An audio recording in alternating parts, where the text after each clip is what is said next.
अंमळनेरच्या या मराठी विद्रोही साहित्य संमेलनाच्या निमित्ताने मंचावरती उपस्थित असलेल्या आदरणीय प्रतिमाताई परदेशी, उपस्थित विचार मंचावरचे सर्वच मान्यवर, इथं जमलेले सर्व मान्यवर बंधू आणि भगिनींनो, आजच्या या विशेष व्याख्यानासाठी मला जो विषय दिलाय तर तो विषय सांगताना म्हणजे मला जो पाठवला तो असं सांगितलं होतं की असत्याबद्दल सत्यकथन, स्वातंत्र्य, संविधान, देशभक्ती, राष्ट्रवाद, संस्कृती आणि बरंच काही. त्याच्यामुळे हे सर्व आणि बरंच काही असं आपल्याला आज हा संवाद साधता येणार आहे. मी आलो म्हणजे दुपारी आलो. 3 दिवस मी आधी केरळमध्ये होतो एका शिबिरासाठी. 13 राज्यांमधल्या संघटनांचं होतं आणि तिथून या कार्यक्रमाला आलो. तर येताना गाडीत मी एकीकडे फेसबुक आणि हे पाहत होतो. त्यावेळेला सकाळचा जो काही प्रकार घडला अशोभनीय, तर त्या प्रकाराबद्दल मला समजलं आणि मी त्याच्यावरती बऱ्याच जणांनी फेसबुक वरती काही फोटो वगैरे टाकले होते. एक फोटो त्याच्यामधला असा होता की महात्मा फुले ते रवींद्र शोभणे. म्हणजे मला काही समजलंच नाही की महात्मा फुले ते रवींद्र शोभणे कोणाच्या रांगेमध्ये जाऊन बसू पाहत आहे. हे शोभतं का? म्हणजे हे शोभणे नाही असं खरं तर असायला हवं.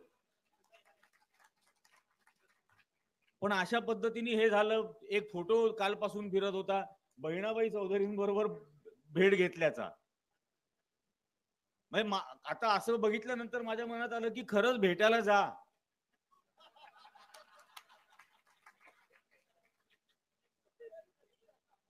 नाही का? काल्पनिक फोटो काढण्यापेक्षा प्रत्यक्ष जा, भेटा, काही प्रॉब्लेम नाही.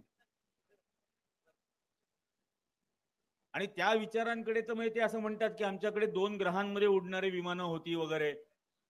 त्याच्यामुळे त्या उडणाऱ्या विमानांद्वारे एखादा फोटो इकडे पाठवून द्या, मग आम्ही तो छापू की बहिणाबाईंना भेटतानाचा प्रत्यक्ष फोटो. असं ज्या कुठल्या पत्रकारांनी ती कॅप्शन घेतली आणि दिली त्याच्यावरून आपल्याला पत्रकारिता कुठल्या थराला आलेली आहे हेही समजतं की ते ती कॅप्शन देणारा माणूस इतकं सुद्धा व्हेरीफाय करू शकत नाही की त्याला इतकंही ज्ञान नाही बहिणाबाई चौधरींबद्दल. या भूमीमध्ये जी साने गुरुजींची भूमी आहे, जी बहिणाबाईंची भूमी आहे, ही भूमी शाहीर साबळेंची भूमी आहे. त्या शाहीर साबळेंच्या नावाचा उल्लेख करावा असा वाटत नाही. किती शरम वाटावी अशी गोष्ट आहे खरं.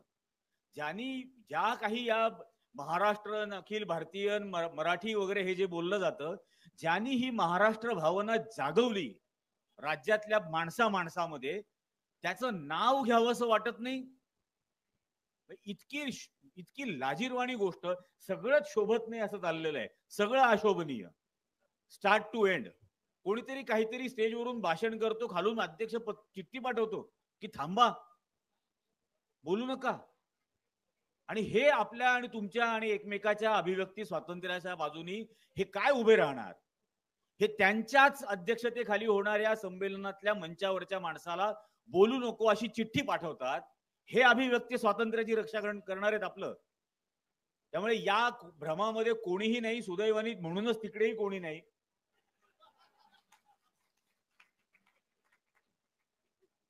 आणि हे खूप चांगलं आहे. इथं हा मगाशी जे सांगितलं की त्या चेहऱ्यावरचा तोंडावर लावलेली पट्टी काढून टाकली आणि हेच होणं गरजेचं आहे. आदमी मरने के बाद कुछ नहीं सोचता, आदमी मरने के बाद कुछ नहीं बोलता.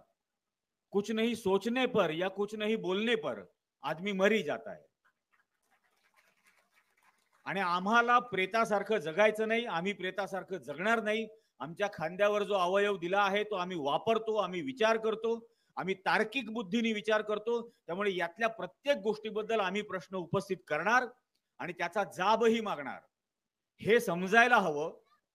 पण ते काय आकलन सुद्धा इतकं अशोभनीय आहे की त्याच्यामुळे ते होऊच शकणार नाही. आज आता हा सगळा जो विषय आहे स्वातंत्र्य, म्हणजे मला जे सांगितलं असत्याबद्दल सत्यकथन, ते आपलं कर्तव्यच आहे. सत्य सांगायचं आणि सैतानांना शर्मिंदा करायचं हे आपल्यातल्या प्रत्येकाचं कर्तव्य आहे आणि आपण ते करायला पाहिजे, न घाबरता न बिचकता. आज हा स्वातंत्र्याचा विषय आहे. काय स्वातंत्र्य? हा देश स्वातंत्र्य झाला किंवा देश स्वातंत्र्य करत असताना स्वातंत्र्य आंदोलनामध्ये जे भाग घेत होते, जे बलिदान देत होते, जे त्याग करत होते, जे सर्वस्वपणाला लावत होते, त्यांना अभिप्रेत काय होतं? एक जमिनीचा भूखंड स्वतंत्र करणं.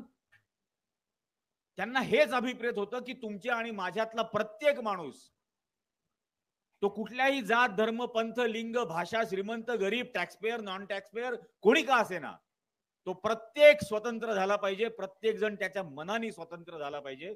त्याला हर प्रकारचं स्वातंत्र्य मिळालं पाहिजे, जे मला माझ्या आणि आपल्याला आपल्या संविधानाने दिलं. त्या स्वातंत्र्यासाठी म्हणून हे सगळं चाललेलं होतं. स्वाभाविकपणे ज्यांना हे स्वातंत्र्य नाकारायचं होतं, ज्यांना तुम्हाला बोलू द्यायचं, विचार करण्याचं स्वातंत्र्य द्यायचं नव्हतं, शिक्षणाचं स्वातंत्र्य द्यायचं नव्हतं, त्यांना पोटदुखी होत होती. आणि त्या सर्वांनी त्या स्वातंत्र्य आंदोलनाला विरोध केला. गेल्या विद्रोही साहित्य संमेलनात वर्ध्यामध्ये मी एका स्वातंत्र्य वैऱ्याबद्दल बोललो होतो. हो, माफी म्हणजे दयेची याचना. 15 अर्ज, स्वतः 6, भावानी 3, बायकोनी 3, वहिनीनी 3, असे 15 दयेचे अर्ज. त्यामुळे त्या स्वातंत्र्यवीराबद्दल गेल्या वेळेला भरपूर बोललेलो आहे. अजून खरं खूप आहे बोलण्यासारखं, पण ते ओघांनी जेवढं येईल तेवढं मी बोलेनच या सगळ्या. पण हे जे स्वातंत्र्य आहे, हे अभिव्यक्तीचं स्वातंत्र्य आहे. काय मला वाटतं, मी काय विचार करतो, माझ्या मनात काय प्रश्न येतात, हे मी बोलले पाहिजेत की नाही. आणि आज जो काळ तुम्ही आमच्या अवतीभोवती निर्माण करून ठेवलेला आहे, त्यामध्ये तर हे विचारलेच गेले पाहिजे. ते एक बिंडोक कार्यक्रम झाला काही दिवसांपूर्वी. त्या 22 जानेवारीच्या आधी एक त्यांचा 8 दिवस बिंडोकपणा चाललेला होता. घरोघरी जाऊन अक्षता वाटत होते आणि आमच्या इकडे आले. मी म्हटलं काय आहे? तर त्यांनी ते छापलेलं होतं पत्रक मला दाखवलं. म्हटलं अक्षता म्हणजे काय? तो म्हणे तांदूळ. म्हटलं येड्या, अक्षता म्हणजे तांदूळ, अक्षदा नाही. तुम्ही अक्षदा वाटताय तर ते काय वाटताय हे तर सांगा. आणि याचं काय करायचं म्हटलं? हे सगळं घेऊन काय करायचं, कशासाठी करायचं? मला नाही हे करायचं. तर म्हणे का बरं, तुम्ही मानत नाही का राम? म्हटलं नाही मानत. कशासाठी म्हटलं? तर म्हणे, आणि म्हटलं या सगळ्याच गोष्टीवर माझा विश्वास नाही. तर मला म्हणे की का बरं नाही? म्हटलं असं आहे, लहानपणी आपण बिरबल अकबराच्या गोष्टी वाचायचो. ते कशासाठी वाचायचो? त्याच्यातून काहीतरी बोध घ्यावा म्हणून. म्हणून आपल्याला वाचायला द्यायचे ना ईसापनीतीच्या गोष्टी, बिरबल अकबराच्या गोष्टी. म्हटलं रामायणातून तू काय बोध घेतला हे मला सांग. आणि पुष्कळ 8-10 बिंडोक आलेले होते. तर म्हणे रामायणातून काय बोध? अरे म्हटलं बाबा, आपलं नाशिक जबाबदार आहे ना अख्खं रामायण घडायला. ते सीतेचं अपहरण नाशिकला झालं ना, भारतात अपहरणाचा पहिला गुन्हा इथं झाला. आता ते अपहरण झालं कसं म्हटलं? तो लक्ष्मण रेषा आखून गेला होता. जो कोण ओलांडून आतमध्ये येईल तो जळून जाईल. मग रावण का नाही जळला? तर म्हणे नाही, सीताच ओलांडून बाहेर गेली. म्हणजे सीता कशाला ओलांडून बाहेर गेली? तिला तर वॉर्निंग दिली होती लक्ष्मणाने की तू नाही असं बाहेर जायचं. तर म्हणे नाही, ती भिक्षा द्यायला गेली. म्हटलं कोणाला? म्हणे रावणाला. अरे म्हटलं त्याची लंका सोन्याची होती, त्याला भिक्षा द्यायची काय गरज होती? म्हणे नाही, तो साधूच्या वेशात आला होता. तर म्हटलं मग रामायणाचा पहिला बोध हा की साधूच्या वेशात येणाऱ्यांपासून सावध राहा.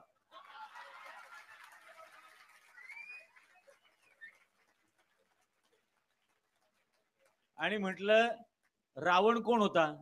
तर म्हणे राक्षस. म्हटलं नाही, ते नाही, ते तुझ्या चातुर्वर्ण्याप्रमाणे कोण होता? तर म्हणे दशग्रंथी ब्राह्मण. एकदम हळू आवाज खाली गेला त्याचा. म्हटलं मग दशग्रंथी ब्राह्मण साधूच्या वेशात येऊन तर घरातल्या आबरूवर पण हात टाकतो. हा रामायणाचा संदेश. आणि आजही तेच साधूच्या वेशामध्ये येऊन फसवतायत. हे मी सांगतो म्हटलं आणि मी सांगत राहीन. आणि म्हणून रामाने रावण जाळाला सुरुवात केली अयोध्येला परत आल्यावर, की प्रजेच्या लक्षात राहावं कोणापासून सावध राहायचंय दरवर्षी. आणि म्हणून म्हटलं तो सगळा प्रकार सुरू झाला. तू म्हटलं मला सांगतो.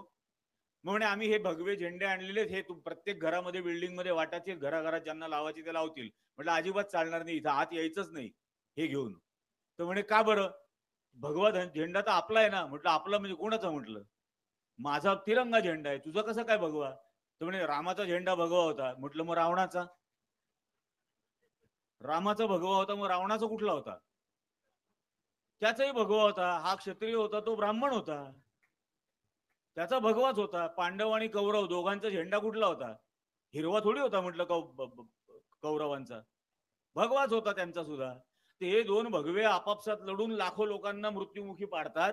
त्या भानगडीमुळेच तर तिरंगा हवा म्हटलं की नको हा. आणि हे समजायला हवं की नाही. मग हे बोलल्यानंतर फार राग यायला लागला. तुम्ही रामायण वाचत नाही, तुम्ही नीटनीट पद्धतीने मांडत नाही, मुद्दाम असं बोलता. राम मर्यादा पुरुषोत्तम होता. हे म्हटलं राम मर्यादा पुरुषोत्तम? म्हटलं अरे आपल्या नाशिकहून ते निघाले शोधाला, तर पहिले हनुमान भेटला. मग हनुमानाने सुग्रीवाशी ओळख करून दिली की हा माझा मित्र लय शूर आहे. मग सुग्रीवाकडे मदत मागितली. सुग्रीव म्हटलं मी एका अटीवर मदत करेन. म्हणे काय? सुग्रीवाने सांगितलं माझं माझ्या भावाच्या बायकोवर प्रेम आहे, वहिनीवर, वालीच्या, आणि त्या वालीला जर तुम्ही मारलं तर मी तुम्हाला मदत करेन.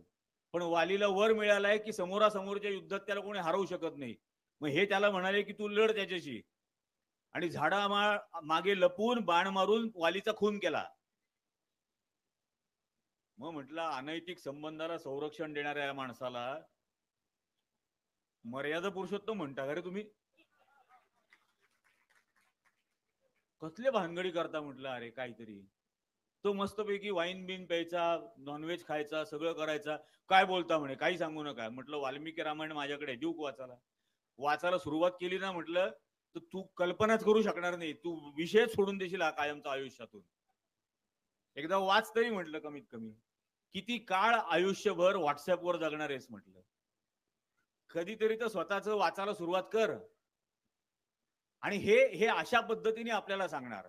पण हे बोलण्याचं, विचारण्याचं, अशा पद्धतीने तार्किक दृष्ट्या तर्कशुद्ध पद्धतीने विचार करण्याचं मला माझा देशाचं संविधान स्वातंत्र्य देतं.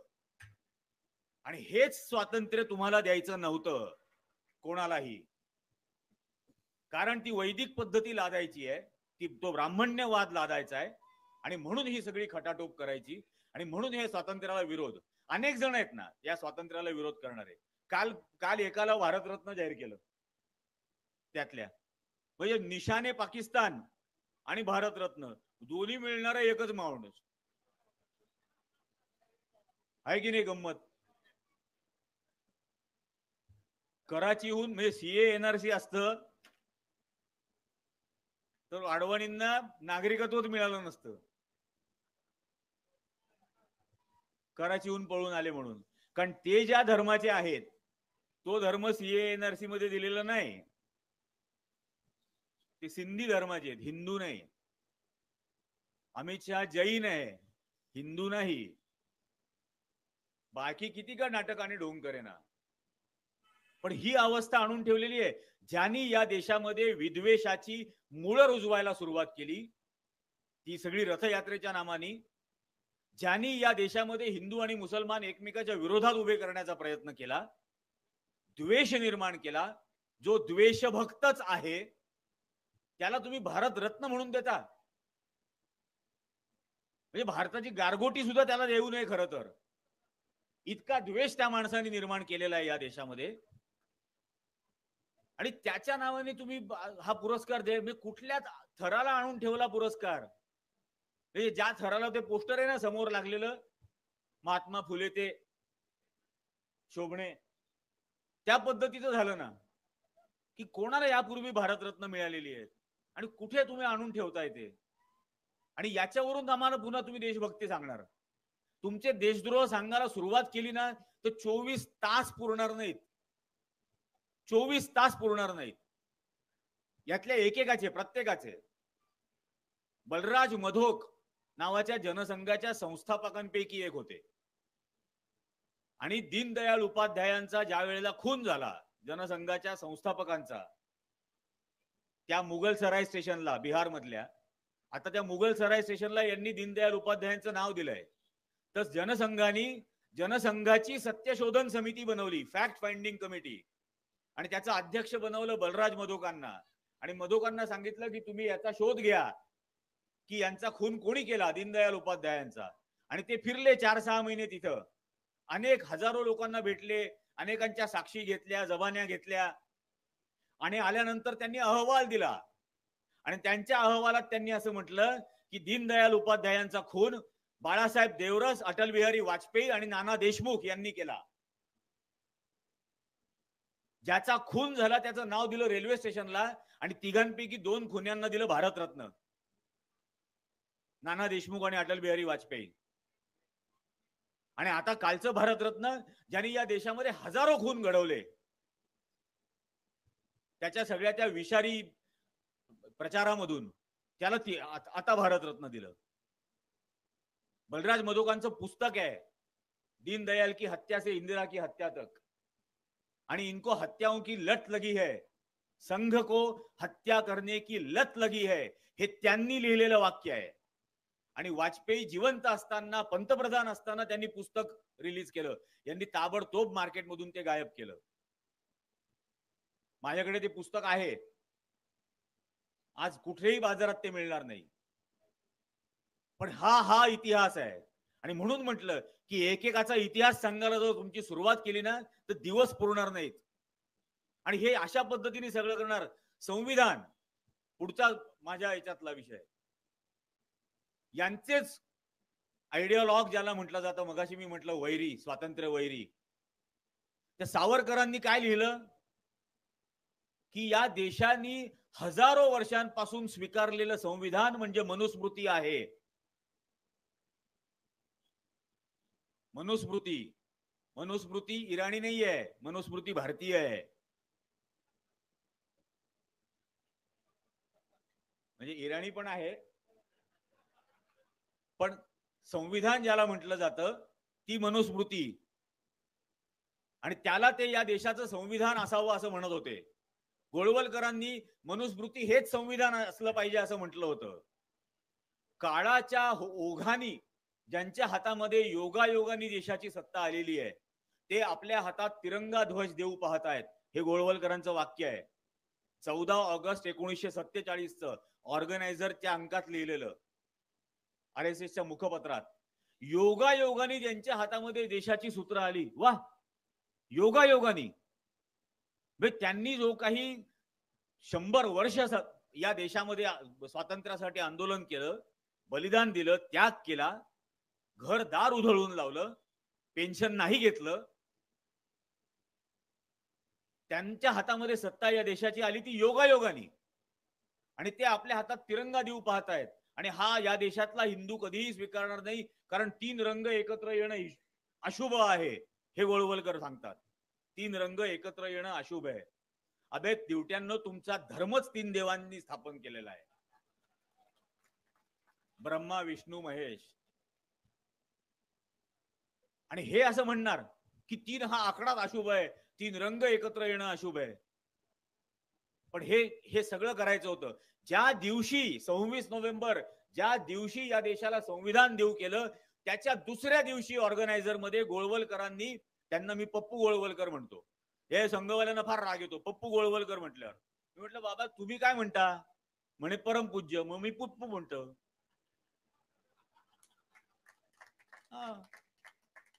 या पप्पू गोळवलकरनी त्याच्या पुस्तकात, त्या ऑर्गनायझर मध्ये 27 जानेवारीला आर्टिकल लिहिलं. आणि त्यात असं लिहिलं की आंबेडकर आणि नेहरूंना असं वाटतं की संघ या देशाला 200 वर्ष मागे ढकलू पाहतोय.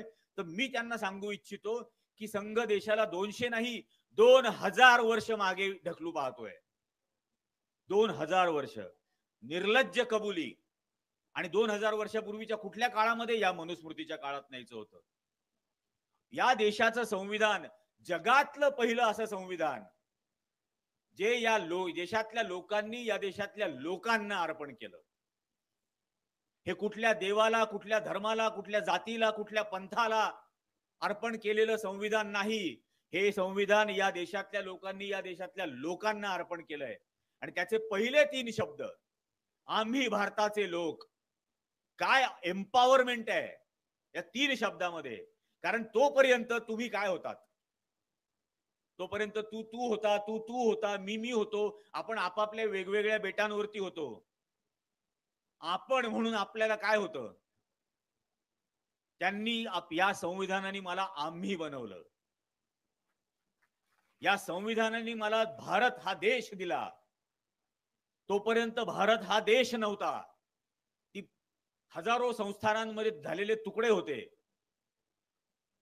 आम्ही भारताचे हे पहिले दोन शब्द, ही भावना, हा देश माझा आहे, हा देश आमचा आहे, आम्ही या देशाचे आहोत, ही भावना पहिल्या दोन शब्दांनी दिली. आणि मग आम्ही भारताचे लोक. कोण लोक? आम्ही भारताचे हिंदू लोक, ख्रिश्चन लोक, मुस्लिम लोक, जैन लोक, सिख लोक, दलित लोक, कोण लोक? कोणी नाही. आम्ही भारताचे लोक. ही एक जिन्सी भावना जी पहिल्या तीन शब्दांनी मला दिली, आणि ती एम्पॉवरमेंट जी मला दिली, की लोक म्हणत असताना हे जसे तसाच मी, तशाच हे, तसाच तो, एक्झॅक्टली आम्ही सर्व सारखे, कोणी वर नाही, कोणी खाली नाही, हे पहिल्या तीन शब्दांनी मला दिलं. जन्मोजन्मी ऋणी राहील मी या तीन शब्दांचा. आणि आपण सर्वांनी राहिलं पाहिजे. पण यांना हे नकोय, यांना हे नकोय. म्हणून आता हे त्याच्यामध्ये Hindu, tax pair, non, Kanhaiya Kumar शिकायला लागला तर आमच्या टॅक्स पेयरच्या पैशावर. अरे ते युक्रेन मधून विद्यार्थी परत आणले आणि त्यातल्या एकाने त्या काय ज्योतिरादित्य सिंधियाशी बोलायला नकार दिला, तर आमच्या टॅक्स पेयरच्या पैशातून हे तिकडे जाऊन शिकतात. अरे म्हटलं, अजूनपर्यंत हा देश हा लोकांसाठी लोकांची चालवलेलं राज्य, अशी ती लोकशाही मधला आहे. अजून हा टॅक्स पेयर साठी चालवलेला देश असं नाहीये.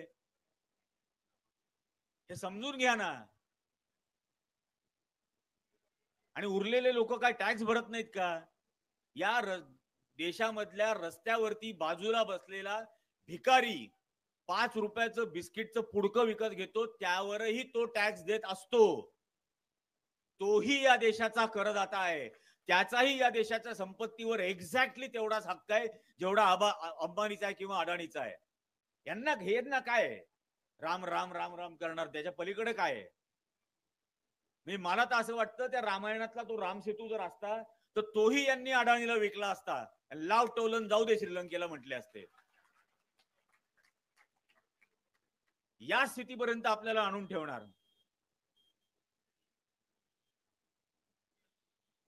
तर स्वातंत्र्य संविधान, या संविधानाने मला हक्क, अधिकार आणि कर्तव्य दिली. या संविधानाने मला पहिल्यांदा सांगितलं की या देशातल्या नागरिकांचं प्रत्येकाचं कर्तव्य असेल. काय कर्तव्य असेल? या देशातला वैज्ञानिक दृष्टिकोन वाढीस घालणं, वाढीस त्याला लावणं. या देशातला धार्मिक कम्युनल हार्मनी ही जोपासणं, ती संवर्धन करणं, हे माझं मूलभूत कर्तव्य आहे.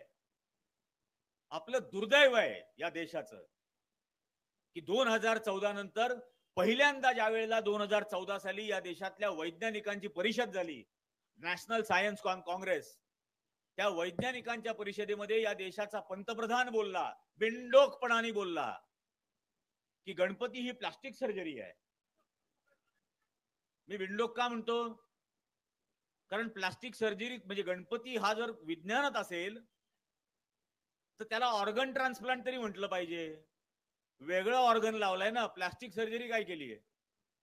पण त्या बसलेल्या वैज्ञानिकांपैकी एकानेही त्याला हे सांगितलं नाही. उलट राजात असं बोलतोय तर मग याच्यापेक्षा मूर्खपणा आम्ही करू शकतो, अशी त्यांच्यात चढाओढ लागली.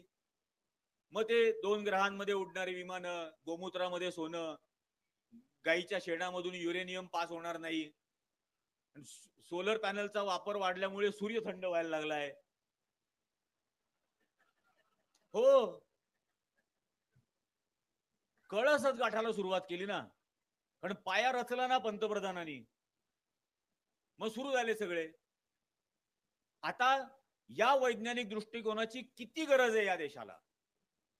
कोरोना सारखी महामारी या देशामध्ये आलेली असताना पंतप्रधान येऊन काय सांगतो टीव्हीवर? टाळ्या वाजवा, टाळ्या वाजवा. आणि मग त्याचं काहीतरी बिंडोक समर्थन की रेझोनन्स होईल आणि रेझोनन्सनी ते विषाणू मरतील, असं आहे का? हे तुमचं विज्ञान? डार्विनचा उत्क्रांतीचा नियम नाकारायचा आणि मेडिकल सायन्सच्या विद्यार्थ्यांना आजच्या घडीला जे मेडिकलचा अभ्यास करतात एमबीबीएस कॉलेजेसमध्ये, होमिओपॅथिक कॉलेजेसमध्ये, त्यांना पुत्र कामिष्टी यज्ञावरती 15 मार्काचा प्रश्न आहे. डार्विनचा उत्क्रांतीचा नियम नाकारला म्हणजे माकडाचा माणूस झालं, हा उत्क्रांतीचा नियम डार्विननी मांडलेला जगाने स्वीकारला. यांचं मात्र म्हणणं नाही देवानी आम्हाला जन्माला घातलं, देवानी या 140 कोटी लोकांना जन्माला घातलं. काय मला तर बघायचंय त्या देवाला.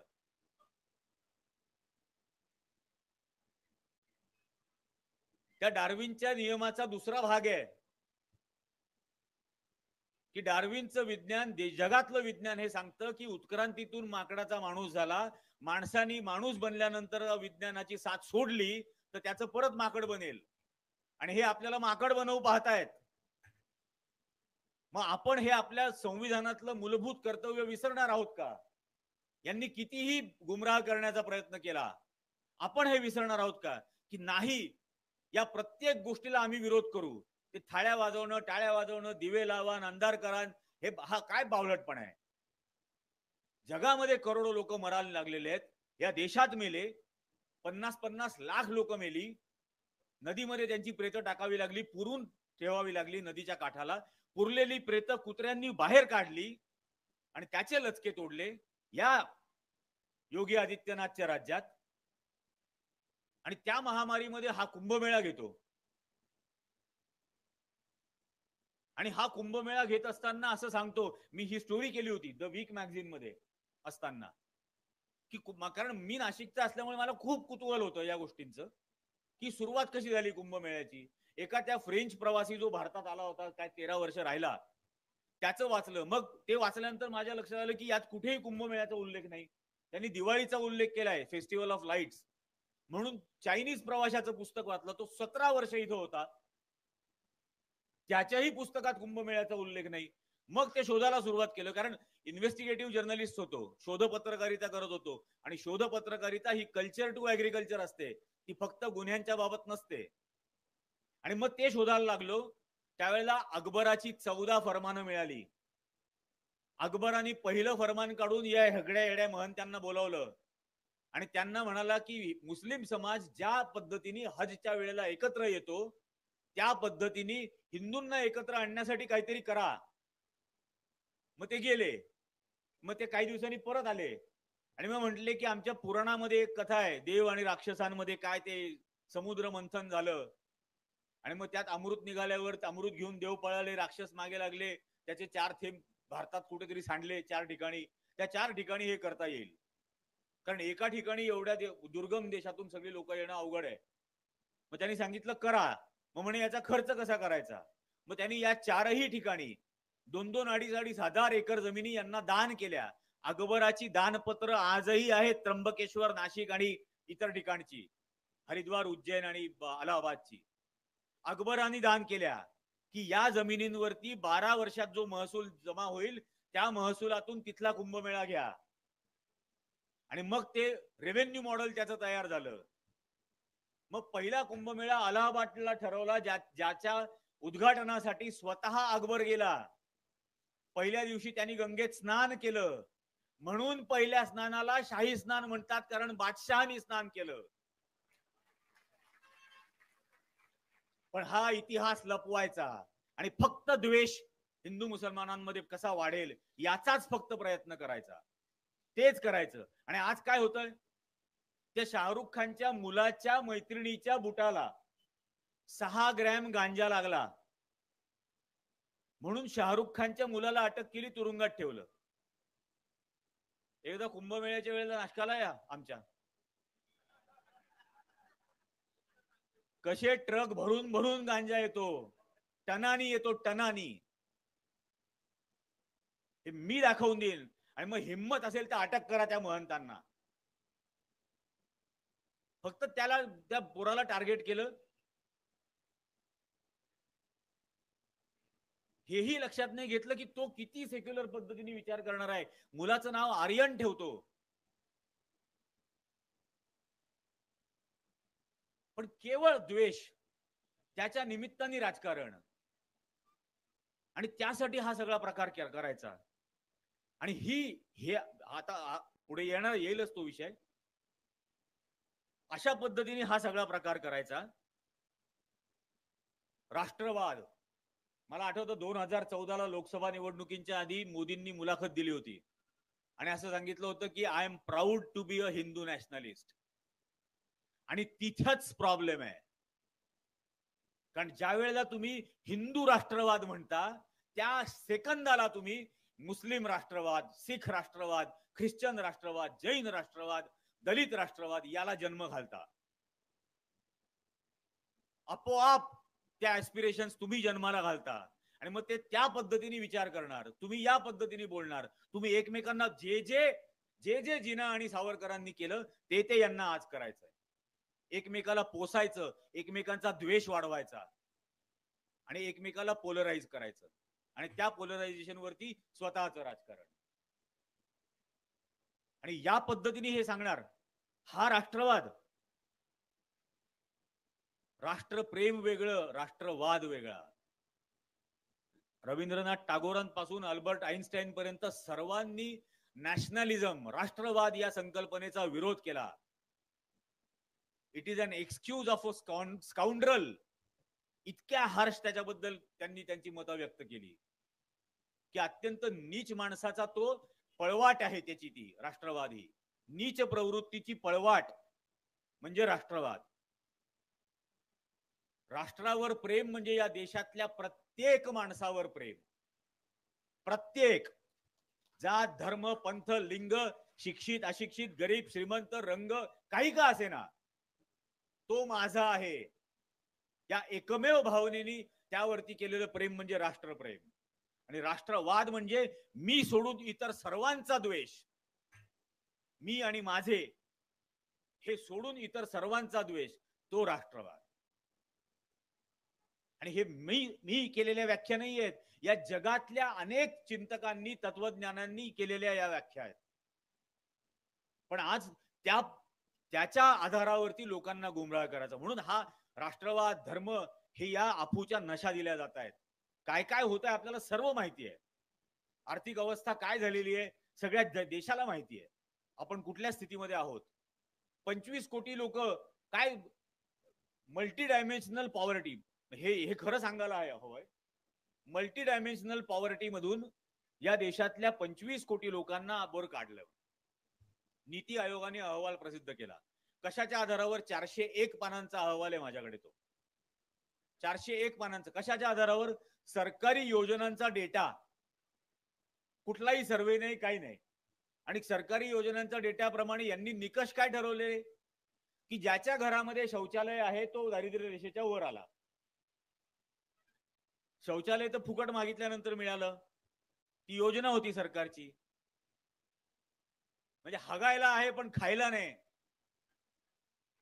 आणि तुम्ही दारिद्र्य रेषेच्या वर. गॅस सिलेंडर ज्याच्या घरामध्ये आहे तो दारिद्र्य रेषेच्या वर. शिजवायला आहे का? गॅस सिलेंडर रिफिल करायला पैसे आहेत का? 1000 रुपये, 1200 रुपये, त्याला पैसे नाहीत. पण तुम्ही तेवढं आहे ना तुमच्याकडे, तुम्ही दारिद्र्य रेषेच्या वर. आणि दुसऱ्या बाजूला 80 कोटी लोकांना आम्ही मोफत धान्य देतो. मग त्या 80 कोटी पैकी 25 कोटी जणांना वंचित ठेवायचंय म्हणून हा डेटा काढला का मुद्दाम? की आता 80 वरून फक्त 55 कोटी लोकांना धान्य देणार, 25 तर आले दारिद्र्य रेषेच्या वर. त्यांच्याकडे गॅस सिलेंडर आला. ज्या गावामध्ये 5 घरांमध्ये वीज कनेक्शन असेल, 5, ते अख्खं गाव दारिद्र्य रेषेच्या वर आलं. म्हणजे जोशाकडे आलं, कुलकर्ण्याकडे आलं वीज कनेक्शन, त्याच्या भावाकडे आलं, त्याच्या सासऱ्याकडे आलं, झाली 5 घरं. उरलेलं अख्खं गाव झालं आता श्रीमंत, दारिद्र्य रेषेच्या वर आलं. हे निकष. आणि याच्यावरती या देशाची आकडेवारी प्रसिद्ध करणार आणि हे त्यातून सांगणार. आणि हा राष्ट्रवाद, धादांत फसवणूक लोकांची करायची, याला राष्ट्रवाद म्हणायचं? याला राष्ट्रप्रेम म्हणायचं? जालियानवाला बागला कोणी जाऊन बघा. मी यापूर्वी 3दा गेलेलो आहे. आता नवीन जे त्यांनी बनवलं ते पाहिलंय. नवीन बनवलेलं बघताना रडू येतं आणि जुनं जे होतं ते बघतानाही रडू यायचं. फरक काय आहे की जुन्या जालियानवाला बागमध्ये जिथून त्या एकदम अशी नॅरो गल्ली वाट आतमध्ये जाण्याची, ज्याच्यामध्ये चेंगरून शेकडो जण मेले. आतमध्ये गेल्यानंतर चारी बाजूच्या भिंतींमध्ये एवढ्या 4-4 इंच 3-3 इंच खोल अशा बंदुकीच्या गोळ्यांच्या खुणा होत्या. तिथं ते विहीर होती, ज्या विहिरीमध्ये अनेक स्त्री पुरुषांनी लहान मुलांनी उड्या मारून जीव वाचवण्याचा प्रयत्न केला पण मेले. आता काय आहे ते बघून रडू यायचं. आता त्या गल्लीतून आतमध्ये जाताना दोन्ही बाजूला म्युरल लावली आहेत आणि त्या दोन्ही साईडच्या म्युरल वरती लहान लहान मुलं बायका हसतायत, खेळतायत, नाचतायत, बागडतायत. आतमध्ये गेल्यानंतर ती भिंत चारही बाजूनी प्लास्टर केलेली आहे. सगळ्या त्या गोळ्यांच्या खुणा बुजवल्या. ती जी विहीर, ज्या विहिरीमध्ये शेकडो आया बहिणींनी आपले जीव दिले, त्या विहिरीला बुजवलं गेलंय आणि तिथं कारंजा, संगीत कारंजा लावलाय आणि अख्खं जालियानवाला बाग हा संघर्षाचं प्रतीक नाही, हे अम्युजमेंट पार्क बनवलंय. आणि हा यांचा राष्ट्रवाद, हा राष्ट्रवाद. आणि हे तुम्हाला मला देशभक्ती सांगणार, देशप्रेम सांगणार आणि राष्ट्रवाद काय असतो हे सांगणार. एक छोटी गोष्ट पण म्हणजे सत्य आहे, त्याच्यावरती मी आता लिहितोय पुस्तक, पण ते मुद्दाम सांगतो की या देशाची पहिली मतदार यादी कशी झाली आणि काय तो इंडियन नॅशनलिझम काय होता, भारतीय राष्ट्रवाद काय होता, जो या देशाच्या निर्मिती करणाऱ्या नेत्यांना अभिप्रेत होता. 27 ऑक्टोबर 47 स्वातंत्र्य मिळाल्याच्या 12व्या दिवशी पंडित नेहरूंनी डॉक्टर राजेंद्र प्रसादांना पत्र लिहिलं आणि त्यांना सांगितलं की देशाची पहिली मतदार यादी तयार करायची आहे पहिल्या सार्वत्रिक निवडणुकांसाठी आणि त्याबद्दल माझी डॉक्टर आंबेडकरांबरोबर चर्चा झालेली आहे. 21 वर्षाचा प्रौढ आणि 6 महिन्याचं डोमिसाईल या 2 निकषांवरती ही मतदार यादी बनवायची आहे. प्रशासनाची तयारी करा. विचार करा, स्वातंत्र्य मिळाल्याच्या 12व्या दिवशी 21 वर्षाचा प्रौढ, हे का समजून घ्यायचंय? कारण जगातला पहिला देश बनणार होता प्रौढ मतदानाला जाणारा. भारताचा निवडणुकांचा अनुभव 1935च्या गव्हर्नमेंट ऑफ इंडिया ऍक्ट प्रमाणे 37ला प्रांतिक निवडणुका झाल्या. त्याची मतदार यादी ही क्वालिफाईड फ्रँचाईज होती.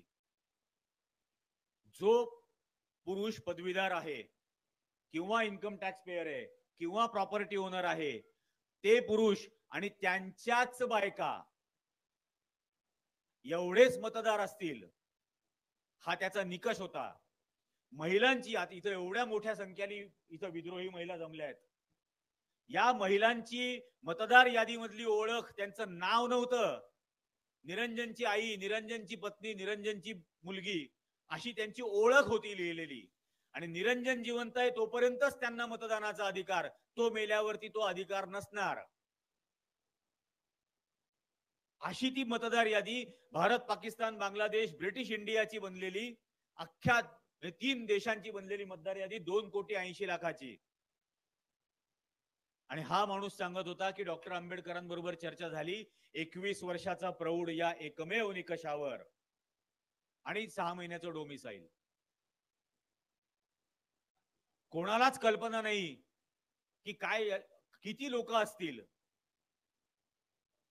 आणि मग BN रावांना नेमलं. BN रावांचं अपॉइंटमेंट लेटर नेहरूंनी त्यांना दिलं, त्यात असं लिहिलं की देशाची उभारणी संस्थात्मक आणि संविधानात्मक आधारावरती करायची आहे, पण संस्था अस्तित्वात नसल्यामुळे आणि संविधान अजूनपर्यंत अस्तित्वात न आल्यामुळे तुमची नेमणूक तात्पुरती ही सेक्रेटरी इलेक्शन्स म्हणून करतोय.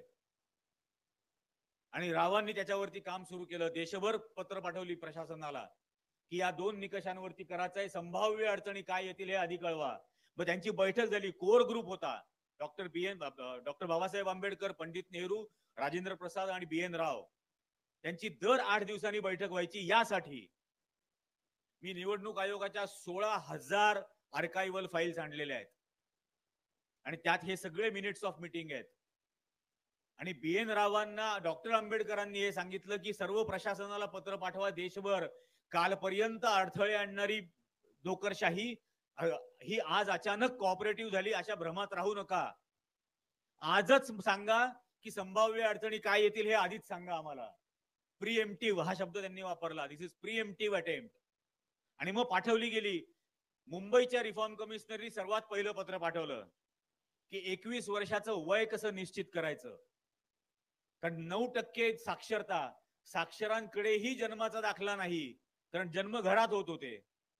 निरक्षरांकडे जन्माच्या दाखल्याचा विषयच नाही. वय कसं ठरवायचं, ट्रान्सजेंडर्सचं काय करायचं. विचार 47 सालची गोष्ट आहे. ट्रान्सजेंडरच्या मतदानाचं काय करायचं. त्याला उत्तर पाठवलं की आपला क्रायटेरिया हा जेंडर स्पेसिफिक नाही. Of course transgenders are voters of India. हे या देशाचं नेतृत्व होतं. हा या देशातला भारतीय राष्ट्रवाद होता. 21 वर्षाचं वय कसं निश्चित करायचं याला सांगितलं की गावागावात वस्त्या वस्त्यांमध्ये दवंड्यांवरती on the beats of drum असा शब्द आहे, अनाउन्समेंट करा आणि लोकांना सांगा की अशी मतदार यादी बनवायची आहे. तुमचं वय कसं ठरवायचं याचं सूचना तुम्ही आम्हाला करा. आणि राजेंद्र प्रसादांनी विचारलं की हे करता येईल का. त्यावर त्याला नेहरू म्हणाले की हो, हे करावं लागेल, कारण देशातल्या बहुसंख्य लोकांनी हा शब्द लोकशाही नावाचा फक्त ऐकलाय, तो कसा असतो हे माहित नाहीये. ज्या वेळेला आपल्या प्रशासनाचा माणूस त्या गोरगरीब दरिद्री निरक्षर मागास माणसाच्या झोपडीच्या दारात जाईल आणि त्याला म्हणेल की तुझं वय कसं ठरवायचं हे तू आम्हाला सांग, तेव्हा democracy will find its roots. लोकशाही आपली मुळं शोधेल आणि लोकशाही बद्दलच्या आकांक्षा जन्माला येतील त्यांच्या मनात की अशी असते लोकशाही ज्यात मी सरकारला सांगतो माझ्या की असं करा आणि त्याप्रमाणे सरकार करणार. आणि त्यांनी लिहिलं त्याच्यामध्ये, त्या मिनिट्स मध्ये लिहिलेलं आहे की त्यांनी असं म्हटलं की त्या गोरगरीब दरिद्री निरक्षर मागास माणसाच्या झोपड्यामध्ये जन्माला आलेली लोकशाहीच तीच लोक या देशातली लोकशाही जिवंत ठेवतील. आणि ती जबाबदारी आहे आपल्यावर. तो भारतीय राष्ट्रवाद आहे.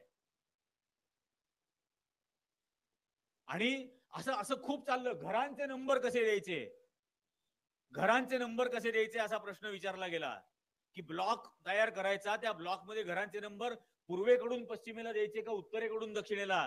डॉक्टर बाबासाहेब आंबेडकरांनी त्याला उत्तर पाठवलं की north east to south west आणि south east to north west अशा दिशांनी घरांचे नंबर द्या. काय आग्नेय, नैऋत्य, वायव्य, ईशान्य. तर त्याच्यावरती पुन्हा प्रश्न विचारला रावांनी की असं का करायचं. त्याला त्यांनी सांगितलं या देशातला उच्च वर्णीय हा पूर्व पश्चिम उत्तर दक्षिण दिशांना राहतो, उरलेला सर्व बहुजन समाज हा इतर दिशांना विखुरलेला असतो.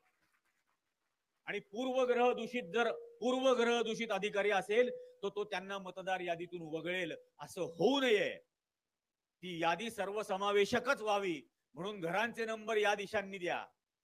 ही सगळी धडपड या नेतृत्वाची देशाच्या, या देशातल्या सर्वसामान्य गोरगरीब दरिद्री निरक्षर मागास माणसाला त्याचं सरकार निवडण्याचा अधिकार देण्याची होती. हा भारतीय राष्ट्रवाद होता. आज बोलतात बावटासारखे 70 वर्षात काय केलं. 5000 वर्षात या देशात जे झालं नाही ते पहिल्या 2 वर्षात झालं. या देशातला सर्वात मागास माणूस त्याचं सरकार निवडू शकला. त्याच्या मागण्या, त्याच्या आशा, त्याच्या आकांक्षा, त्याच्या अपेक्षा, त्याचे प्रश्न हे तो मांडू शकला.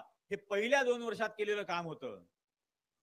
आणि ही मतदार यादी तयार झाली. ताई, तयार झाल्यानंतर या देशातली लोक पहिल्यांदा या देशाचे मतदार बनले, मग नागरिक. कारण आधी मतदार यादी बनली, मग संविधान अस्तित्वात आलं. आणि रावांनी पत्र पाठवलं. रावांनी पत्र पाठवल्यानंतर त्यांनी असं लिहिलं की 14,92,00,000 मतदार, 14,92,00,000 मतदार, 49.2% लोकसंख्या असलेली 388 यार्ड उंच अशी मतदार यादी अस्तित्वात आलेली आहे. आणि I cannot believe that this is a reality. माझा विश्वासच बसत नाहीये की हे वास्तवात आलं. आणि त्याला एका ओळीचं उत्तर पाठवलं की हे अस्तित्वात आलंय कारण याची कोणीतरी कल्पना केली होती. This is a reality because somebody imagined it. इतकं प्रॉफिटिक विचार करणारं, इतका दूरगामी, इतका बारीक सारीक गोष्टींचा विचार करणारं या देशाचं नेतृत्व होतं. या देशातल्या लोकांना जास्तीत जास्त अधिकार आणि हक्क दिले पाहिजेत यासाठी त्यांची सगळी धडपड होती. आणि केवढा प्रत्येक गोष्टीचा अभ्यास होता. आज सगळी धडपड काय आहे? आज जास्तीत जास्त लोकांचा अधिकार कसा काढून घेता येईल. 8 दिवसात सीए एनआरसी आणू म्हणून तो सांगतो तडीपार. 8 दिवसात सीए आणून दाखव, आणून दाखव.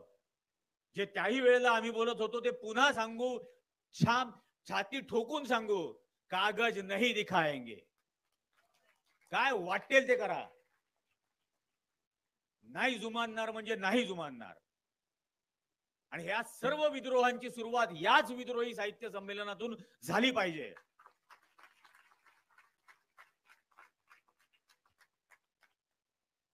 कुठल्या कुठल्या पद्धतीने हा बहकवण्याचा प्रयत्न होतो.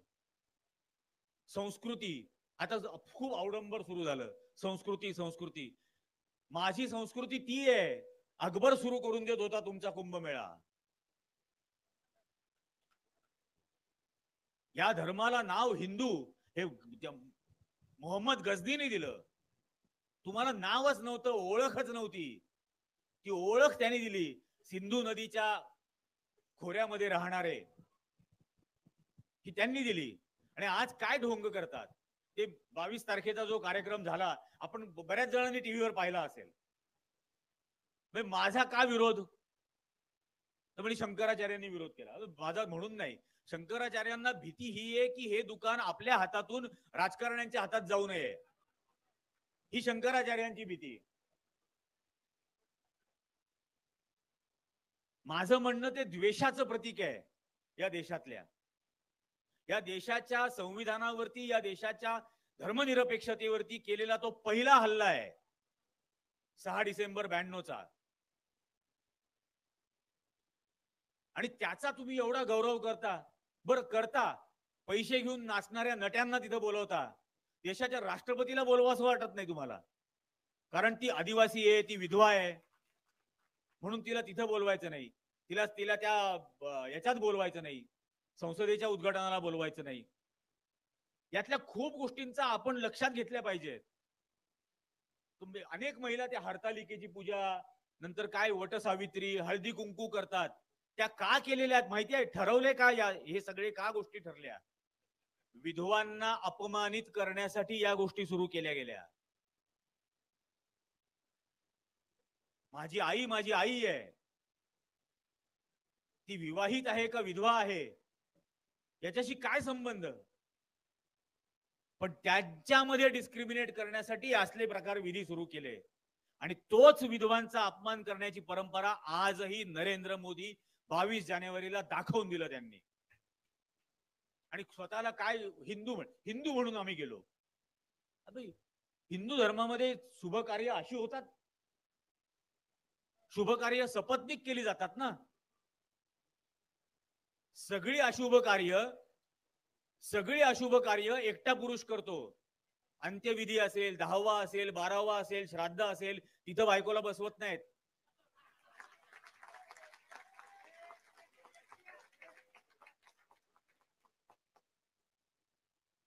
ही खरी गोष्ट आहे ना.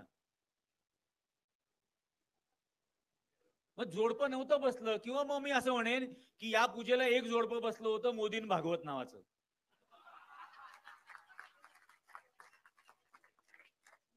आमच्या नाशिकला आलो होतं काळाराम मंदिरात.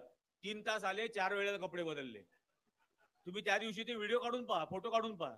3 दिवसात 4 वेळा कपडे बदलले.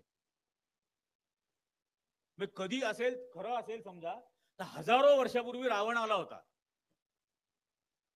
आणि आता हे आले होते. आणि मग त्या जोडप्याने तिथं बसून पूजा केली. मग आई तर आम्हाला सांगा की जे बसलं ते जोडपं होतं, किंवा म्हणजे झालं ते अशुभ कार्य होतं. यातलं काहीतरी खरं आहे ना. बरं, तुमच्याच धर्माच्या आधारावर प्रश्न विचारतोय, आणि प्रश्न विचारण्याचं स्वातंत्र्य जसं मी आधी म्हटलं ते मला माझ्या संविधानाने दिलं. ते मला कोणी असत आणि ते आपल्या प्रत्येकाला दिलंय. ते मोदी आपल्याला अभिव्यक्ती स्वातंत्र्य देणार किंवा शहा देणार किंवा फडणवीस देणार असले भानगडत नाहीये. ते आपल्याला संविधानाने दिलंय. आपण फक्त ते वापरायचं आहे. आपण ऍसर्ट करायचं आहे. ते आपण करणार आहोत का, हे प्रश्न आपण विचारणार आहोत का? आणि हे प्रश्न विचारूनच आपण आपल्या लहान मुलाबाळांना शहाणं करू शकतो. त्यांना विचार करण्यासाठी प्रवृत्त करू शकतो की विचार करा, हे जे चाललंय ते हे योग्य आहे का? कुठल्या म्हणजे कुठली संस्कृती?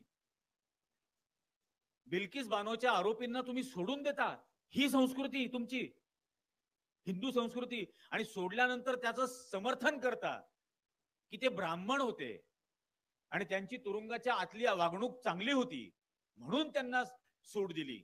अरे, तुरुंगाच्या बाहेरची वागणूक अत्यंत लांछनास्पद होती म्हणून तुरुंगात टाकलं ना.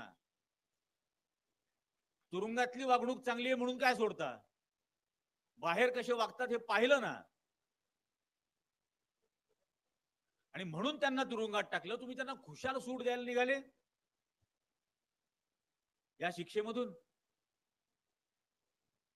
आणि पुन्हा पत्रकारांचा विषय, बातम्या कशा आल्या सुप्रीम कोर्टाने ते फेटाळल्यानंतर? सुप्रीम कोर्ट त्यांना 15 दिवसाची मुदत देतं. ताबडतोब मुसक्या बांधून फरफटत आणायला पाहिजे होतं. 15 दिवसाची मुदत त्यांना देतं आणि सगळे चॅनलवाले बातम्या अशा करतात, गुजरात सरकारचा निर्णय सुप्रीम कोर्टाने फिरवला. गुजरात सरकारचा नाही, अमित शहांच्या होम मिनिस्ट्रीनी मंजूर केलेला निर्णय फिरवला गेला सुप्रीम कोर्टाकडून. पण हे लपवलं जातं, जाणीवपूर्वक दाबलं जातं. तो देशाच्या गृहमंत्र्यांनी मान्य केलेला निर्णय होता, पण ते टाळायचं, ते नाकारायचं वेगवेगळ्या प्रकारे. आता काय ते न्याय संहिता, नवीन न्याय संहिता काय, आता पूर्वीचं आपलं Indian Pinal code, criminal procedure code किंवा केस लॉ हे सगळं गेलं. आता नवीन न्याय संहिता. सरकारच्या आर्थिक धोरणावर टीका केली तर आतंकवादाचा गुन्हा दाखल केला जाईल. आर्थिक धोरणावर टीका केली तर, की आर्थिक प्रगतीला खीळ बसवण्याचं काम केलं जातंय असं समजलं जाईल. मग डिमॉनिटायझेशनचा जो गुन्हेगार आहे त्याला टाका की तुरुंगात आतंकवादी म्हणून. नोटबंदी हा अतिरेकी हल्ला होता ना या देशाच्या अर्थव्यवस्थेवरचा, थेट केलेला होता. आर्थिक धोरणांवर टीका केली तर तुरुंगात टाकू, ही कुठली पद्धत आहे? ब्रॉडकास्ट ऍक्टच्या अंतर्गत आता टेलिव्हिजन चॅनल पासून, वर्तमानपत्रांपासून, युट्यूब पासून, फेसबुक, ट्विटर सगळं केंद्र सरकारच्या अखत्यारीत घेणार. अनेक जण म्हणतात की आता काय करायचं, हे पण स्वातंत्र्य जाणार, ते पण जाणार. मी त्यांना म्हणतो की बाबा, आपलेच वाडवडील होते, आपलेच आजी आजोबा होते जे या देशाच्या स्वातंत्र्यासाठी लढले, आणि ते ज्या वेळेला लढले त्यावेळेला या देशातली न्याय व्यवस्था विरोधात होती, या देशातलं लष्कर विरोधात होतं, या देशातली बहुसंख्य सरकार प्रायोजित माध्यम विरोधामध्ये होती त्यावेळेची, या देशातले पोलीस विरोधामध्ये होते. तरीही आपले आईबाप लढले, स्वातंत्र्य मिळवलं. आपण तसंच लढू पुन्हा. काय करतील? तुरुंगात टाकतील. टाका तुरुंगात. मला खूप जण म्हणायला लागले होते हल्ली की तुला तुरुंगात टाकतील. म्हटलं बेस्ट काम होईल ना.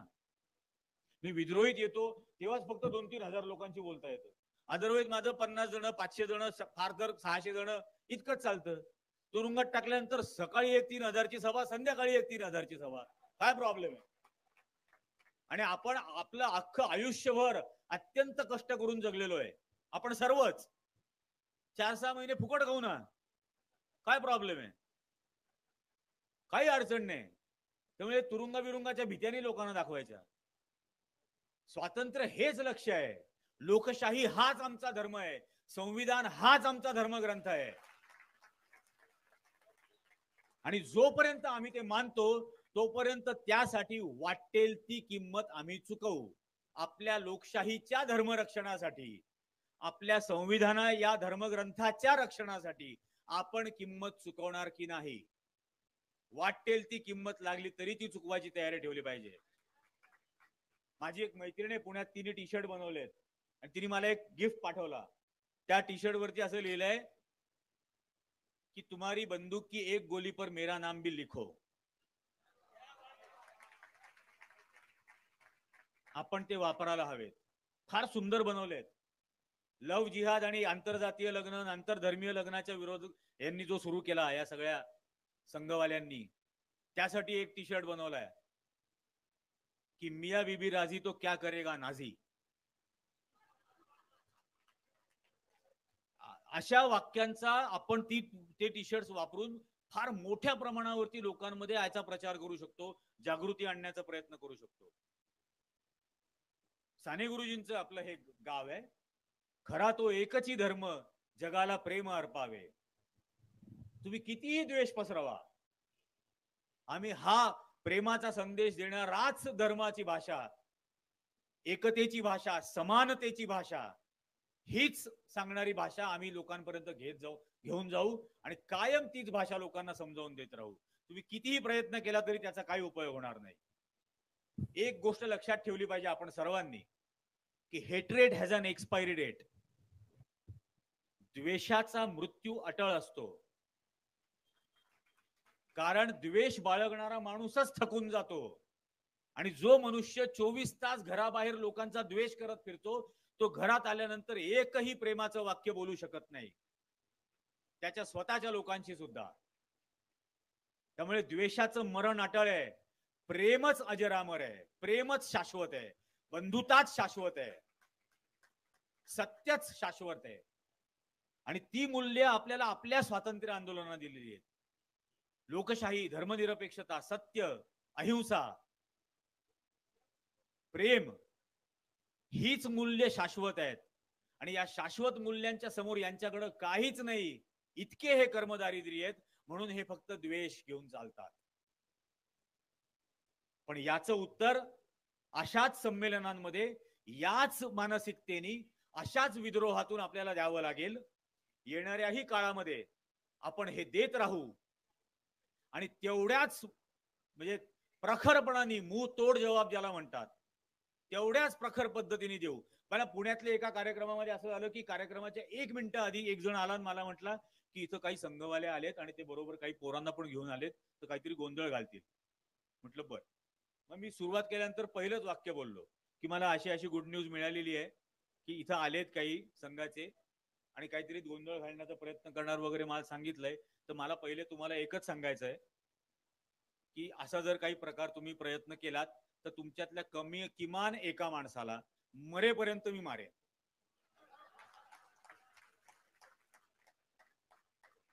किमान एकाला. आणि हे होऊ द्यायचं नसेल तर चुपचाप बसा आणि ऐकून घ्या. आणि मग ते सगळं झालं कार्यक्रम, काही प्रॉब्लेम नाही. त्यामुळे ऍक्च्युअली झुंडीने फिरणारी माणसं आहेत. काय काय करणार आहेत? एक लक्षात घ्या, हा जो सगळा ब्राह्मण्यवादाची विचारसरणी मांडणारा वर्ग आहे, हा झुंडीने राहतो, झुंडीने फिरतो, हे ट्रोलिंग झुंडीने करतो, कारण एकट्यामध्ये किंचितही बळ नाही. आणि यातल्या एकाला प्रतिकार केला तर झुंड पळून जाते. फक्त आपल्याला असं वाटतं की आपण ऑर्गनाइज नाहीये आणि म्हणून आपण करायचं की नाही. एकदा करून बघा, फक्त एकदा, आणि मी 100% त्याचा रिझल्ट तुम्हाला एका मिनिटात मिळतो की नाही बघा. त्यामुळे हा सगळा जो भाग आहे, त्या दिवशीची एक गंमत, मोदीजी विष्णूचा अवतार आहेत म्हणे 11वा. मग मी त्याला म्हटलं दुसरा कुठला अवतार होता? ते म्हणजे म्हटलं अरे विष्णूचा दुसरा अवतार कुठला होता? पहिला तर विष्णू ना, दुसरा अवतार कुठला होता? मग तो लागला विचार करायला. म्हणे वराह. त्यातला एक जण म्हटलं. म्हटलं म्हणजे डुकराचा ना? तर म्हणे हो. म्हटलं मग डुकराचा नंबर खूप आधी लागला आहे की नाही? त्यामुळे आपल्याच माणसांची कोठी तुलना करावी एवढा पण अभ्यास करत नाहीत. इतकंही त्यांना भान नाही, अक्कल नाही. म्हणून मी लो आयक्यू बुलडोजर हा शब्द मी त्यांच्यासाठी काढतो की लो आयक्यू बुलडोजर आहेत. हे फक्त बुलडोज करत जाणार, दुसरं काही नाही. निर्मितीचं यांच्यात हेच म्हणजे क्षमताच नाहीये. जगातल्या सगळ्या राजवटी त्या राजवटींमध्ये काय निर्माण झालं यासाठी माहिती आहे. अगदी रशियातली झारची असेल, ज्याच्यासाठी आपल्याला माहिती आहे क्रेमलिन उभं राहिलं, मुघलांच्या राजवटीमध्ये अनेक वास्तू या देशात उभ्या राहिल्या. ताजमहाल पासून, लाल किल्ल्यापासून, जंतर मंतरच्या त्या सोलर क्लॉक पर्यंत अनेक गोष्टी इथं उभ्या राहिल्या. मी त्यांना असं म्हणतो, रामायणामध्ये काय उभं राहिलं रे? काय निर्मिती? तर राम सेतू. म्हटलं राम सेतू निर्माण करणाऱ्यांना तुम्ही माकडं म्हणता. ही निर्मितीबद्दल तुमच्या मनात असलेली तुच्छता, प्रत्येक निर्मितीबद्दल या प्रकारची तुच्छता तुमच्याकडे आहे की जगातलं त्यावेळेचं पहिलं आश्चर्य जगातलं ज्यांनी निर्माण केलं, समुद्रावरचा फ्लायओव्हर बांधला, फ्लोटिंग फ्लायओव्हर, त्यांना तुम्ही माकडं म्हणता. ही तुमच्या मनामध्ये निर्माण करू शकणाऱ्यांबद्दल असलेली तुच्छता आहे आणि तीच आजही तुम्ही दाखवता. प्रत्येक निर्मितीक्षम माणसाकडे किंवा महिलेकडे याच नजरेने पाहता आणि आपल्याला देशभक्ती सिद्ध करायला सांगतात. ISI साठी गुप्तहेरी करणाऱ्या कुरुलकर पुण्याचा, त्याचं काय झालं? प्रदीप कुरुलकर संघाचा होता ना, ते स्वातंत्र्य वैर्याचेच जयंत्या पुण्यतिथ्या साजऱ्या करायचा ना, मग त्याचं काय झालं? 11 जण विश्व हिंदू परिषदेचे भोपाळमध्ये अरेस्ट झाले, पाकिस्तानचं स्पाईंग करतात म्हणून. का रे बाबा, भारतामध्ये गेल्या 9 वर्षात जेवढे स्पाय म्हणून अटक केले पाकिस्तानचे, सगळे हे तुमच्या संघटनांशी संबंधित कसे? आणि निशाने पाकिस्तानला भारतरत्न तुम्ही कसं काय देता आणि आम्हाला विचारता राष्ट्रभक्ती सिद्ध करा? त्यामुळे हा सगळ्या गोष्टी ज्या आहेत, आणि म्हणून मला खूप आवडलं की हे टायटल इतकं छान दिलं होतं मला, असत्याबद्दल सत्यकथन. ही सगळी यांची असत्य आहे आणि मग याबद्दल आपल्याला बोलायला पाहिजे. हे गोरक्षा काय ढोंग आहे? मी स्वतः गुजरातमध्ये रफिक कुरेशी या नावानी 6 महिने राहिलेलो आहे. राजस्थान मधून गाई म्हशी विकत घेऊन गुजरातमध्ये आणायच्या आणि तिथल्या वेगवेगळ्या स्लॉटर हाऊस मध्ये विकायच्या. हे मी 6 महिने केलेलं आहे आणि ते करत असताना वाटेमध्ये कशा पद्धतीने खंडणी गोळा केली जाते याचे व्हिडिओ रेकॉर्ड करत होतो. माझ्याकडे 52 व्हिडिओ आहेत. 9 वेळेला मला ट्रक मधून खाली ओढून बेदम मारहाण केली. पण मला हे माहिती होतं, कारण आम्ही प्रिपरेशन जी इन्व्हेस्टिगेटिव्ह जर्नलिस्ट म्हणून करतो ती करत असताना मी हे ठरवलं होतं की यांना जे अपेक्षित आहे ते मी करणार नाही. आणि मग त्यांना मी पैसे दाखवल्यानंतर त्यांच्या अध्यक्षाकडे घेऊन गेले. मला असं फरशीवर फेकून दिलं खालती त्याच्या समोर आणि त्यांनी असं पायाने मला सुलट केलं. मी पालथा पडलो होतो आणि मला म्हणे क्या कर रहा था? तो म्हटलं धंधा कर रहा था. तो म्हणे क्यों? मतलब मेरे को देखो धंधा बढ़ाने का है, आप जो पैसा लेते हो वो कम करो.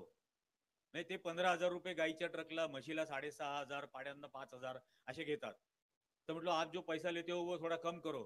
मैंने कितना धंधा करेगा? मतलब रोज 40 ट्रक ले जाऊंगा. म्हणजे रोज 40 ट्रक लेके जाएगा? तर म्हटलं हाँ लेके जाऊंगा. तर ज्यांनी मला आणून फेकलं होतं त्यांनाच त्यांनी बोलावलं आणि सांगितलं ये इसको उठा सामने बिठा. पैशाचा विषय निघाला ना, लगेच समोर बसवलं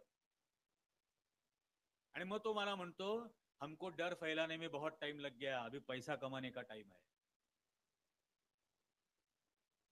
म्हणजे त्यांच्या धंद्यामधली गुंतवणूक डर ही आहे. तुमच्या माझ्या मनातलं भय ही त्यांच्या धंद्यातली इन्व्हेस्टमेंट. आणि हे त्याच्यावरती तो सांगतो. मग ते चामडं त्याला आणून द्यायचं मोफत आणि त्याची टॅनरी आहे आणि तो एक्सपोर्ट करतो. हा खरा संशोधनाचा विषय आहे की तो एक्सपोर्ट करतो. मग मी त्याला म्हटलं की आपके धर्म में तो गाय का नहीं चलता है, फिर चमड़ा कैसे चलता है? तर त्यांनी मला भिंतीवरती लक्ष्मीची फोटो दाखवला. मला म्हणे की ये देख क्या है? म्हटलं कोई भगवान है. भगवान है. तो म्हणे फिर इसकी पूजा करूं कि चमड़े की पूजा करूं? तो मतलब फिर 2 पैसा हमको भी मिलने दो. तो मैंने तुमको जिंदा रहने के लिए जितना जरूरी है उतना मिलता है ना, बाकी सब हमारा है.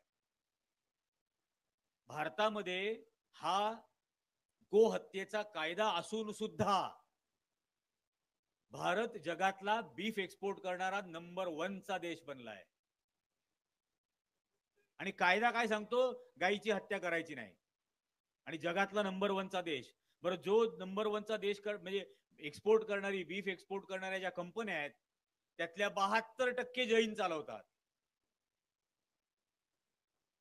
आणि वर्षातून एकदा 8 दिवस सांगतात पर्युषण काळ आहे, अंडी विकायची नाहीत. मांस खायचं नाही, मटण खायचं नाही, आणि हे बीफ एक्सपोर्ट करणार, हे पैसे कमावणार त्याच्यावर. संगीत सोम, भारतीय जनता पक्षाचा खासदार, मुझफ्फरनगरचा तिथून निवडून आलेला खासदार, ज्यांनी तिथल्या दंगली घडवल्या होत्या, तिथला आरोपी येतो, त्याची अल दुआ नावाची कंपनी आहे बीफ एक्सपोर्ट करणारी, स्वतः मालक आहे. अगरवाल म्हणून एक जण आहे, त्याची अल कबीर नावाची कंपनी आहे.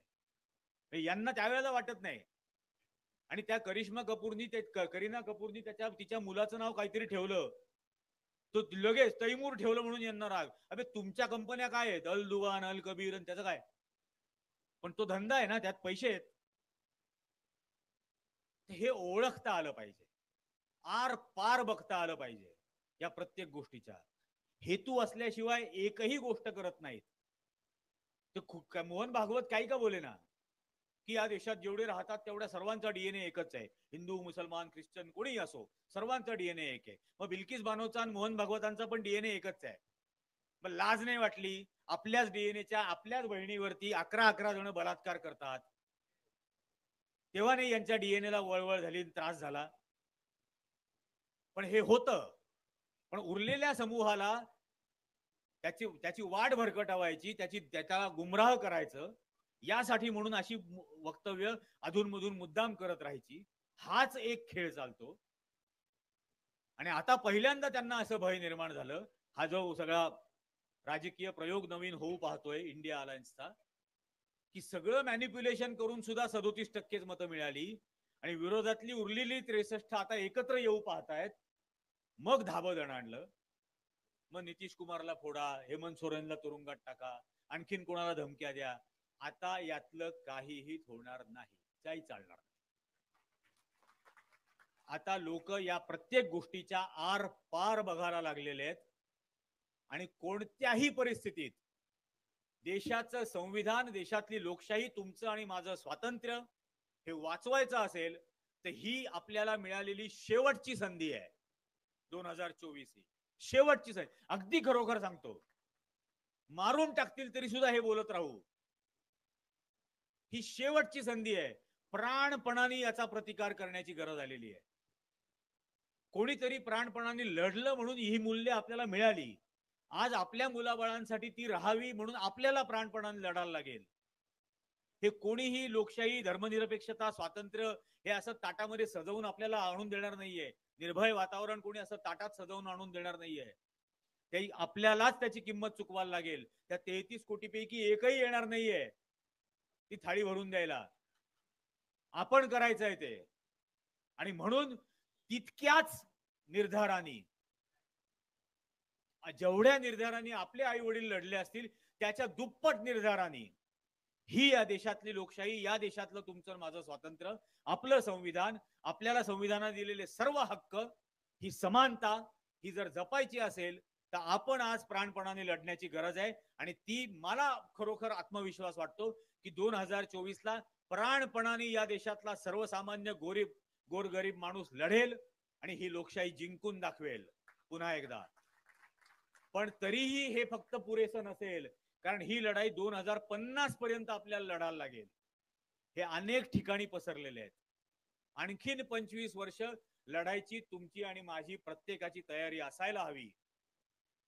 तर आपण याच्यामध्ये यशस्वी होऊ शकू, पूर्ण अर्थाने यशस्वी होऊ शकू. शेवटी पुन्हा एकदा ते दरवेळेला मी जे म्हणतो ते पुन्हा एकदा सांगतो कि आदमी मरने के बाद कुछ नहीं सोचता, आदमी मरने के बाद कुछ नहीं बोलता, कुछ नहीं सोचने पर या कुछ नहीं बोलने पर आदमी मर जाता है. त्यामुळे वाचा, विचार करा, संघर्ष करा, त्याशिवाय काहीही मिळणार नाहीये. आणि आपण सर्वजण अत्यंत निर्धाराने ते करूयात. एक मनाने, एक जिन्सी पद्धतीने. आपल्या प्रत्येकाची प्रेरणा एकच असायला हवी. या देशाची लोकशाही टिकवायची आहे, संविधान टिकवायचं आहे, संविधानाने आपल्याला दिलेले सर्व हक्क आणि अधिकार टिकवायचे आहेत. यासाठी एक प्रेरणा, एकमेव प्रेरणा अख्ख्या देशभरामध्ये आपण जर घेऊन जाऊ शकलो तर 101% किती का मशीन मॅनिप्युलेशन करेना तरीही पराभव होईल.